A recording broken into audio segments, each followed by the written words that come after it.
et bienvenue dans cette vidéo qui sera dédiée à la solution Adobe Sign.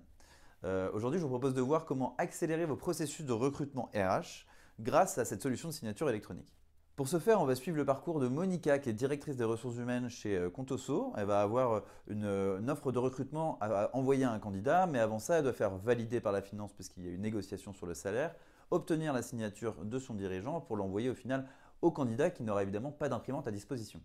Je vous propose de suivre maintenant l'intégralité de ce processus sur Adobe Sign. Alors pour commencer, Monica se connecte sur la plateforme Adobe Sign, qu'on peut voir qu'elle est connectée en son nom, et va cliquer sur le bouton «Aller demander des signatures». Elle va pouvoir commencer à constituer son workflow en insérant les différents participants, en ayant la capacité de désigner différents rôles pour ces participants. Donc Jordan, la personne à la finance, va avoir un rôle d'approbateur, puisqu'il y a eu une négociation salariale, et puis elle va pouvoir constituer le reste du workflow avec sa dirigeante et le candidat. Ensuite, comme dans un email, elle va pouvoir aller ajouter sa pièce jointe, qu'elle va aller trouver sur son ordinateur. Elle peut également la drag and dropper si c'est plus pratique pour elle.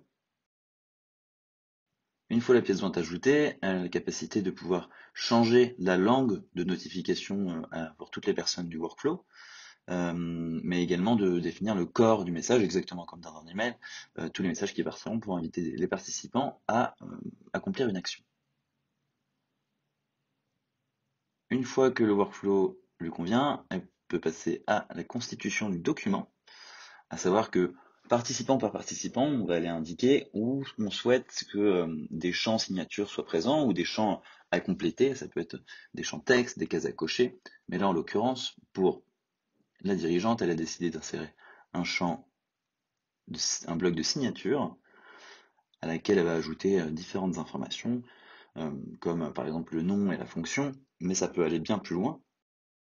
Puisqu'on a la capacité à pouvoir insérer des pièces jointes. Ça ferait sens par exemple dans une offre de recrutement pour pouvoir avoir un RIB du candidat, mais également collecter du paiement et d'autres informations qu'on aura sur l'identité.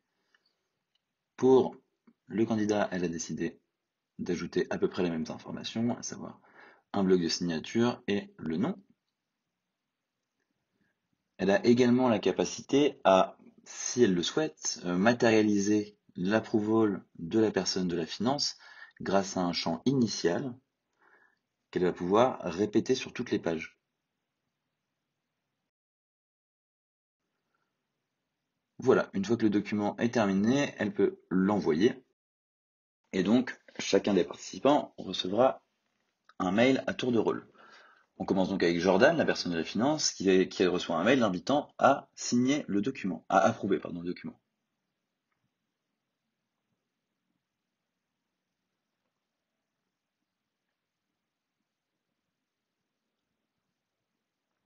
Puisqu'on lui avait ajouté un champ initial, il est donc amené à inviter à remplir ce champ initial. Donc en l'occurrence, c'est Jordan, le CFO, puisqu'il est à la finance. Et sur le champ suivant, il n'aura plus qu'à cliquer, et évidemment le dessin sera mémorisé. Il doit quand même indiquer son nom, donc là, dans la démo, il mettra son nom et son poste.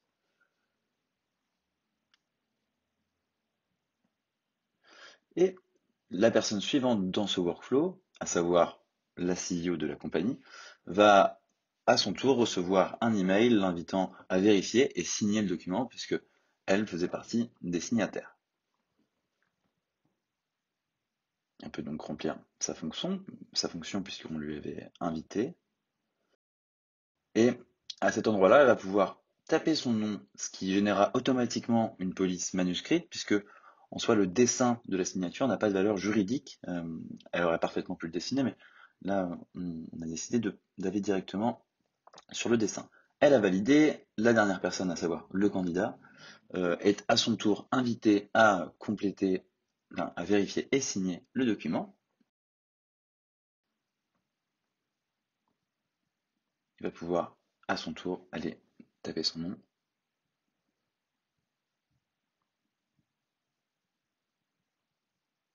Afin de terminer la transaction.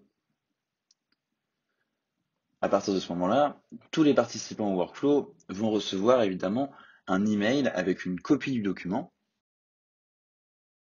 Ce même document, il est évidemment immuable, c'est-à-dire que Là, on ne voit pas parce qu'on est en aperçu dans le navigateur, mais si je télécharge le document et que je l'ouvre dans Acrobat, on peut voir un bandeau bleu en haut du document, indiquant que le document n'est pas modifiable. Il n'y a absolument aucun moyen de le modifier, même avec un outil comme Acrobat ou même d'autres outils du marché. Donc on peut voir que les signatures ont bien été ajoutées, avec le nom, la fonction, la signature étant datée, évidemment. Mais l'élément le plus important, c'est le chemin de preuve, ce qu'on appelle le rapport d'audit, qui va reprendre l'intégralité du workflow qu'on vient de définir, et c'est un document qui aura une valeur légale devant une juridiction compétente en cas de problème sur la signature. C'est un document qui pourra être apporté en termes de preuve. Donc on vient de le voir, on a pu digitaliser l'intégralité du processus de recrutement en ayant récolté l'approval de la finance, la signature du dirigeant et enfin la signature du candidat sans avoir à avoir recours à un processus papier.